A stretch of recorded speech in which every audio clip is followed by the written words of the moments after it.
राजापुर नामक गांव में ईश्वर नाम का एक जमींदार रहता था। उसकी रानी नाम की पत्नी थी। ईश्वर दुनिया भर से कीमती रत्न खरीदता था और उन्हें अपने पास रखता था। वो उन पत्थरों को ग्रामीणों को बुला बुला कर दिखाता भी था। देखो मेरे पास कितने कीमती पत्थर हैं, मैं उन्हें अलग अलग जगहों से लाया हूँ। तुम उन्हें एक ही स्थान पर देख पा रहे हो, खुद को भाग्यशाली समझो। उन सभी ग्रामीणों ने उन कीमती रत्नों को देखा और चकित रह गए, क्योंकि ईश्वर इन महंगे महंगे रत्नों पर बहुत पैसा खर्च कर रहा था। उसकी सारी संपत्ति बिक गई। अब तो ये हाल था कि उनके पास घर में खाने के लिए भी नहीं होता था। एक दिन, सुनो, तुम इन पत्थरों पर कितना पैसा खर्च कर रहे हो, घर की स्थिति को समझते ही नहीं। हमारी जमीन पर काम करने वालों को ठीक से पैसा नहीं दे पा रहे हैं हम। एक दिन कहीं सड़क पर ना आ जाएं।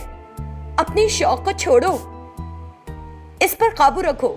देखो रानी, ये कोई नहीं देखता कि हम क्या खाते हैं। लोग केवल यही सोचते हैं कि हमारे पास कितनी दौलत है। ये कीमती रत्न ही तो बताते हैं कि हम कितने अमीर हैं। उसकी बातें सुनकर रानी चौंक गई। फिर एक दिन एक स्वामी जी उनके घर आए। ईश्वर ने उनका अभिवादन किया और अनुरोध किया, स्वामी जी, आज आपको हमारे घर में आतिथ्य ग्रहण करना चाहिए। ठीक है मेरे लड़के, खाना बनने में थोड़ा समय लगेगा स्वामी जी। इस बीच आप मेरे पास मौजूद कीमती रत्नों पर दृष्टि डालें। स्वामी जी, ये इस दुनिया के सबसे महंगे रत्न हैं। मैं इन रत्नों को अलग अलग जगहों से खरीद कर लाया हूँ। स्वामी जी हंस पड़े। हंस क्यों रहे हो स्वामी जी? क्योंकि मैंने ऐसे रत्न देखे हैं जो इन रत्नों से कई ज्यादा महंगे हैं। स्वामी जी, आपने उन्हें कहाँ देखा? कृपया मुझे बताइए, मैं उन्हें भी खरीदूंगा। मैंने उन्हें तुम्हारे ही गांव में देखा है। क्या क्या इस गांव में मुझसे ज्यादा भी कोई अमीर है? आप मजाक कर रहे हैं ना स्वामी जी? नहीं ईश्वर, सच कह रहा हूँ। मैंने इस गांव में इन रत्नों से भी महंगे रत्न देखे हैं। मेरे साथ आओ, अगर तुम चाहो तो तुम्हें वो रत्न दिखाता हूँ। ऐसा कहकर स्वामी जी ईश्वर को एक गरीब के घर ले गए और उसे एक पीसने वाली चक्की दिखाई। इधर देखो ईश्वर, ये है सबसे महंगा रत्न। क्या स्वामी जी, इस पत्थर की कीमत 100 रुपए है। आप कह रहे हैं कि एक महंगा रत्न है? तुम्हारे पास जो रत्न है वे किसी काम के नहीं, लेकिन ये रत्न घर के काम के लिए बहुत उपयोगी है। तुम्हें तुम्हारे रत्नों को सुरक्षित रखने के लिए बहुत पैसा खर्च करना पड़ता है, लेकिन इस पत्थर के लिए ये जरूरी नहीं। मेरी नजर में ये बहुत महंगा रत्न है, बहुत महंगा।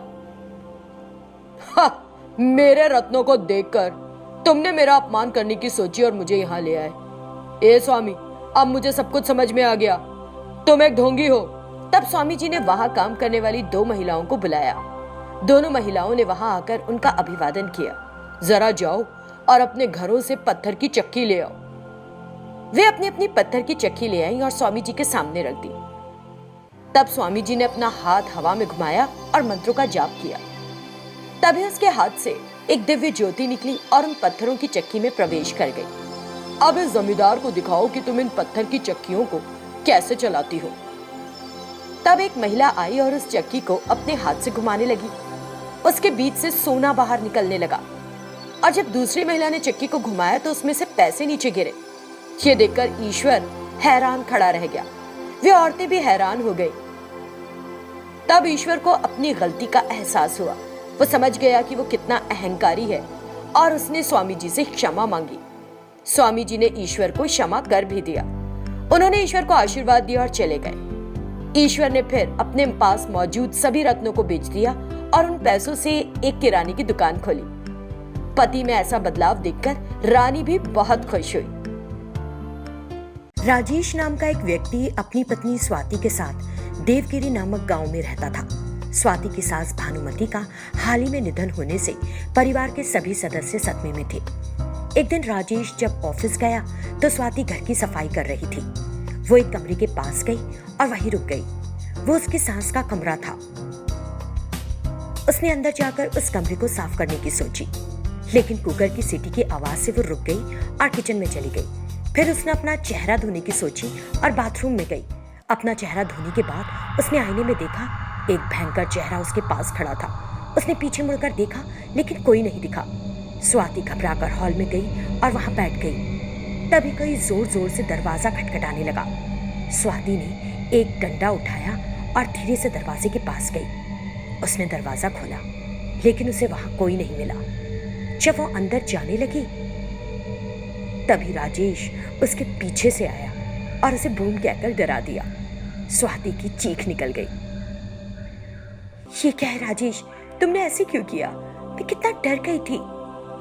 मैंने तो ये सिर्फ तुम्हें मजाक से डराने के लिए किया। तुम कुछ भी कर सकते हो। मैं हूं ना जो घर पर अकेली रहती हूँ, इतना तो समझो। उस रात जब राजेश और स्वाति सो रहे थे, स्वाति ने पायल की आवाज सुनी। वो धीरे से उठी और हॉल में गई। उसे उसकी सास के कमरे का दरवाजा खुला मिला। स्वाति धीरे धीरे उस कमरे में चली गई। अचानक दरवाजा बंद हो गया। तब भानुमति स्वाति के सामने प्रकट हुई। उसे देखकर स्वाति डर के मारे जोर जोर से चिल्लाने लगी। भानुमति ने उसकी गर्दन पकड़ ली और उसे हवा में उठा लिया। स्वाति, तुमने मुझे जहर देकर मार डाला, सिर्फ इसलिए क्योंकि तुम नहीं चाहती थी कि मैं इस घर में रहूं।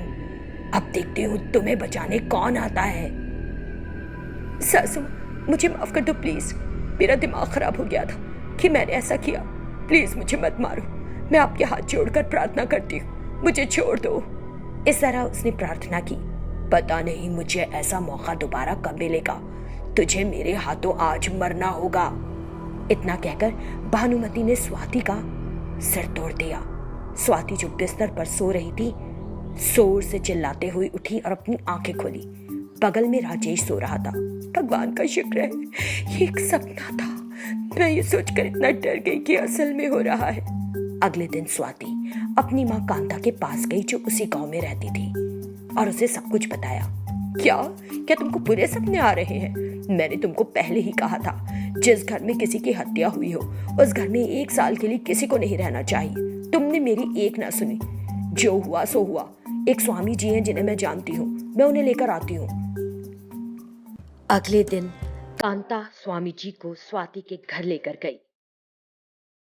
स्वामी जी कमरे में मंत्रों का जाप करते हैं और भानुमति की प्रेतात्मा को बुलाते हैं। भानुमति की प्रेतात्मा वहां प्रकट हुई और स्वामी जी के सामने जाकर खड़ी हो गई। तुम कौन हो? तुम इस घर के लोगों को क्यों परेशान कर रही हो? माँ और उसकी बेटी दोनों ने मेरे खाने में जहर मिलाकर मार डाला। मैं यहाँ बदला लेने आई हूँ। ये कहते ही प्रेतात्मा ने स्वाति और उसकी माँ के सामने खड़े होकर कसकर उनके बाल पकड़ लिए। फिर प्रेतात्मा ने दोनों के सिरों को फोड़ दिया। इस बीच स्वामी जी ने कुछ मंत्रों का जाप किया और दोनों औरतों को बचाया। फिर उसने अपनी शक्ति का उपयोग करके प्रेतात्मा को धमकाया और उस पर पवित्र गंगा जल छिड़का। प्रेतात्मा ने आग पकड़ ली और राख में बदल गई। लेकिन उसी समय पुलिस वहां आ गई। आपको गिरफ्तार किया जाता है। लेकिन आप हमें क्यों गिरफ्तार कर रहे हैं? मैं आपको आपकी सास को जहर देकर मारने के आरोप में गिरफ्तार कर रहा हूँ। क्या सबूत है कि हमने उसे मारा? तभी राजेश वहां आया और उन्हें अपने फोन में रिकॉर्ड किया हुआ प्रेतात्मा का वीडियो दिखाया। मेरी माँ ने तुम्हारा क्या बिगाड़ा था? तुमने उसे क्यों मार डाला? स्वाति, मेरी माँ ने तुम्हारा कितना ख्याल किया, लेकिन तुम्हारा दिल ऐसा करते हुए जरा भी नहीं डरा। ऑफिसर, इन दोनों को यहाँ से ले जाइए। तब राजेश ने अपनी माँ की आत्मा को साक्षी मानकर एक लड़की से शादी कर ली और खुशी खुशी रहने लगा।